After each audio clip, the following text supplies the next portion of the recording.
If you are struggling with one of your parents, this will interest you. So see if this rings true. I am your parent and I can say what I want. So does that ring true for you? And how to escape a tyrannical parent. That didn't work. Just a minute, ready?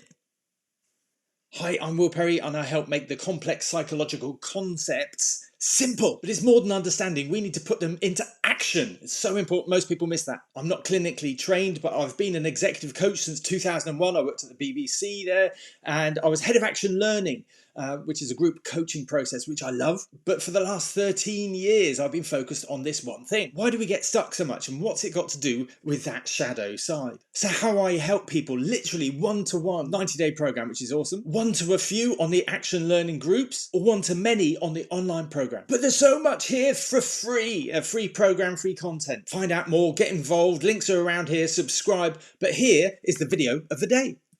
Here's the video of the day. I pressed the button. I found the button. So, hello, welcome back. So you always have choice. Now, sometimes when we hit an obstacle, we feel like we don't have choice.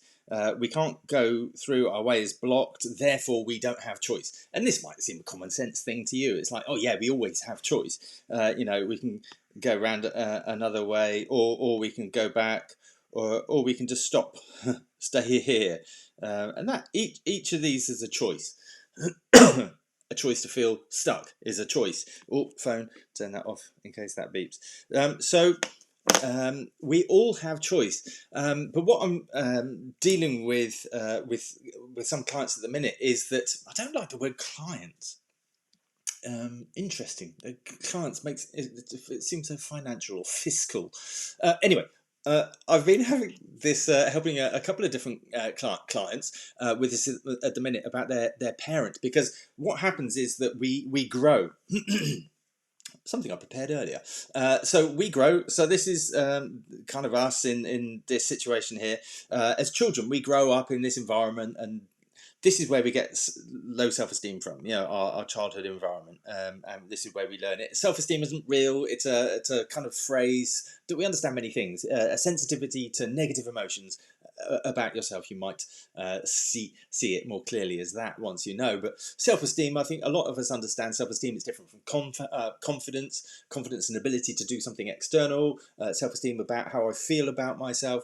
But this isn't about making everybody feel happy about them. You know, it's not that. But if we have issues, oh God, childhood post-traumatic syndrome, PTSD, syndrome disorder. There we go.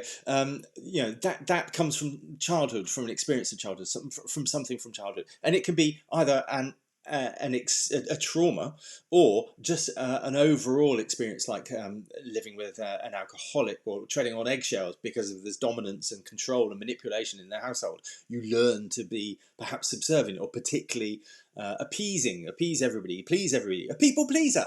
You know, so whatever it is, you learn this, and perhaps from, you know, one parent is more tyrannical, more dominating, more controlling than the other, and that's what you learn many of these patterns from. Oh, obviously in the subconscious. You know, you don't consciously go, oh, today I've learned. No, it's all in the subconscious. So one of the clients I've got at the moment is dealing with, she's done huge amounts of growth and you know, self-development, which is awesome. She can say no to people. She can do control. She's given she stands in her power now, which is an awesome thing. It's an awesome expression, you know, because you can stand in her power. However, it's difficult to change and grow when you're in the environment, or when you revisit the environment that created the difficulty. So kind of this environment. So what she's having, lives near to her parents, so she has a close relationship with her parents, and she goes there, and the tyrannical parent is giving more, kind of ramping up, and I've seen this many times, ramping up in their explosiveness and their exploitation and their control and their manipulation, the digs, the put downs, the angriness and the vehementness that's coming. But of course, this character is no longer a child. You know, she's a fully grown woman with her own child, and I see that very often. That's a really difficult thing to manage when you go back into the family unit, or back here into the family unit, that they try and control you and keep you down and put you down in the same way that they always have, but you always were powerless. But what you have now is that you have this power. And it can be very difficult and very explosive, because this person, this tyrannical person, be it the mother or the father or somebody else, a different, whoever the dominant person is, if there is a dominant person, not saying there always is, then this person will ramp up completely out of, in character, but illogically. With perhaps no warning, with no justification. It's not right, it's not fair, it's not. And in the past, that might have left you dumbfounded or upset, and indeed this particular client would have been. But now is no, and is able to say, stop, I will not accept that. That is unacceptable, stop. But there's repercussions from that, because what she's finding is that the parent is, I can say what I want to my own child. You are my child, and really nasty stuff. And questions: what do you want as parents? What's our role as parents? Is it to control and dominate and manipulate? I've experienced this with my own parents. My father, I don't have any contact with, and that was through a period of time, a few different choices and information from my mother about his conduct over the years, much of which helped me understand the dynamics of self-esteem and how that rolls out in terms of emotional abuse. But most recently, last year, my mum had a complete attack on a character assassination on me. And it's like, where the hell did that come from? And these things there can be different factors. I haven't got to the bottom of this one. There can be all sorts of different factors into what was going on. What the hell went on there to have this? And you can imagine, well, I hope you can imagine from me, that I was okay. Let's get this stuff out. Let's talk about this, the reason of this stuff. What you're saying is this, and this, and this. And it appears that you're saying this, and it's yes, I am. Yes, I wanted to say for years, and completely, character assassinated me and tore me down. So I'm not having communication with my mother, and that's a very difficult and unfortunate thing, and I'm not very at ease with that. But what I am at ease with is myself, because there's only one person. I saw a video on it. I'll share it later, maybe next week, with you, that encapsulates it really nicely. And I have it that it's about the nest. That's why you might have wondered what that was. Kind of the nest. I call it the nest syndrome. Lots of people can refer it to, but being able to the role of the parents, the birds, the parent birds, is to the mummy and the daddy bird, is to get their fledgling to a stage where the fledgling will fly and leave the nest. And what's the implication of leaving the nest is that they go off and do their own thing.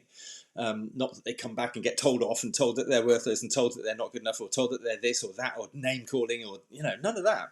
It's actually about leaving the nest, and that's what we do. But as in human society, what we tend to do is come back and value that connection that we have with family. But of course, within family, often there's toxicity within the relationships there, and that can compound over years, and especially if you try to develop away from it.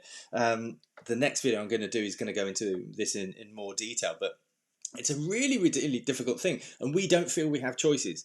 But what that client of mine is, I still don't like client, is experiencing is like, no, I'm furious, but understandably so, because it's unjust, unfair, and everything like that. It's like, no, I will not tolerate that. So there's going to be some implications from that. There's going to be some repercussions from that, and it's interesting to see what that is. But it's not going back to who she was. It's not whittling down to this little person here, and being a subservient child again, and being told what they are and what they're not. Of course, it's a fully fledged woman. So it's a really interesting thing, and that to be aware of the dynamics. So there are two very different positions there. The tyrannical parent, or just a parent that might not know. So the kind of independence. Now, what I mean by that is that there's an analogy around, it's in Freud and oh God, Freud and Jung psychology, Freudian and Jungian psychology, is that there's a death. I think I'm covering it in the video tomorrow, actually, but yeah, so it's not up there. Is it down here? So whether to go into that or not, you killing off the parent to escape the tyrannical control, or you symbolically do that, as Jungian was saying. Jungian psychology suggests that you do it symbolically. So whoever this person is, that you there's a disregard that you learn. So disregard, because it is. Oh no, it is here. Here we go. I'm back on track, because it suggests that if you have somebody else's parent, for example, that's one. These ones up here. Got other people's parents. Would you value what they say and their opinions over your own parents' values and opinions? Of course not. You'd say, my mum and dad know me really well, so what they say is right.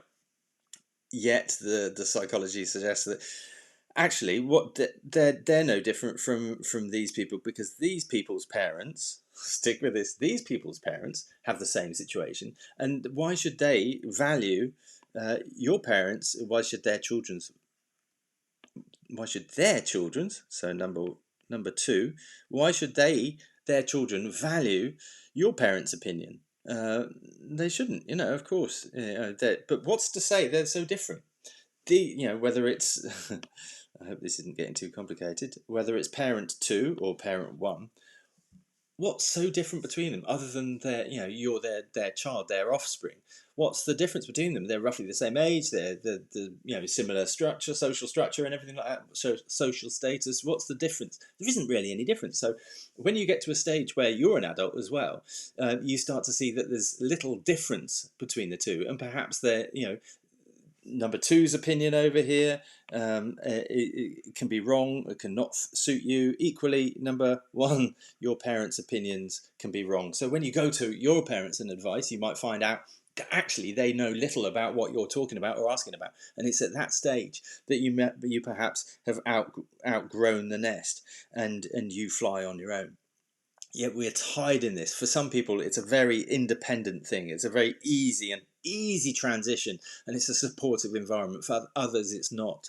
And what we have to do is symbolically let go or kill off that control, that tyranny that they have over us. And that's an uncomfortable and difficult thing to do. I'd love to hear whether you have an experience of this, or you're experiencing this at the minute, because it's the difference between being independent and being dependent, and it's a really uncomfortable thing to have this separation, but it's absolutely normal and part of life. That's leaving the nest in such a way that you are supported and balanced and healthy, and you've been brung up well, but that you are independent to make your own mistakes and choices, rather than being told you are not the right person, you are not doing the right thing, should be doing this, you should be doing that, from the tyranny of a parent. So the separation of a parent is akin to the growth of you.